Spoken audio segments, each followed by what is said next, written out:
منافقین نے نا مسجد قباء کے پاس ایک نئی مسجد بنا لی تھی، مسجد درار، اور نبی پاک صلی اللہ علیہ وسلم کی بارگاہ میں حاضر ہو کے عرض کرنے لگے یا رسول اللہ صلی اللہ علیہ وسلم تشریف لائیں اور ہماری مسجد کا افتتاح کر دیں۔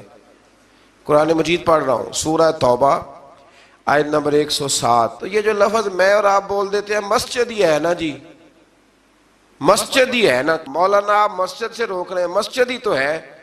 منافقین نے مسجد بنائی قرآن مجید کی سورہ توبہ کی 11ویں پارے کی آیت نمبر 107 میں۔ اصل میں ابو عامر ایک راہب تھا، وہ مدینہ منورہ کا منافق تھا، یہاں سے بھاگ کے مکے گیا، پھر اس نے جا کے ایک اور بادشاہ کے پاس پناہ لے لی، تو وہاں سے اس نے باقاعدہ خط لکھا مکے کے منافقین کو کہ اگر تم مسلمانوں کا کافر بن کے مقابلہ کرو گے تو تم نہیں کر سکتے، تم منافق بن کے مقابلہ کرو، اور اگر تم اپنے گھر کے اندر بیٹھ کے مسلمانوں کے خلاف میٹنگ کرو گے تو کامیابی نہیں ہوگی، تم ایک مسجد ہی بنا لو تاکہ لوگ سمجھے کہ ہے تو مسجد ہی ہے، تو مسجد ہی۔ انہوں نے مسجد بنائی، اور نبی کریم علیہ السلام جب تبوک کے سفر کے لیے جا رہے تھے تو آ کے عرض کرنے لگے حضور ایک دفعہ نماز پڑھ کے مسجد کا افتتاح کر دیں۔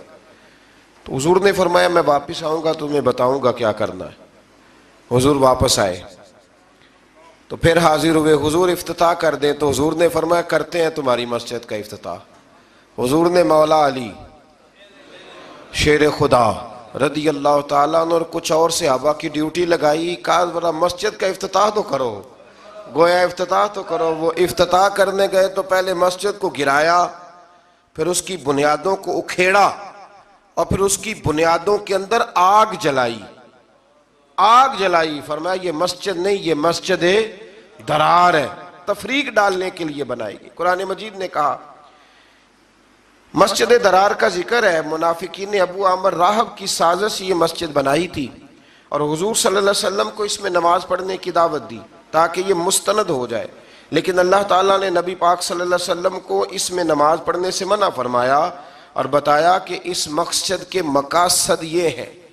اللہ کریم نے 4 مقصد قرآن مجید میں اس مسجد کے بنانے کے بیان فرمائے۔ فرمایا 4 وجہ سے بنائی گئی۔ پہلا مقصد یہ مسلمانوں کو تکلیف دینے کے لیے بنائی گئی، اور دوسرا مقصد یہ کفر کرنے کے لیے بنائی گئی، اور تیسرا مقصد اہل ایمان کے درمیان تفرقہ ڈالنے کے لیے بنائی گئی، فرقہ واریت کے لیے، اور چوتھا مقصد اللہ اور اس کے رسول صلی اللہ علیہ وسلم سے جنگ کرنے والوں کے لیے سازشوں کا مرکز بنایا گیا۔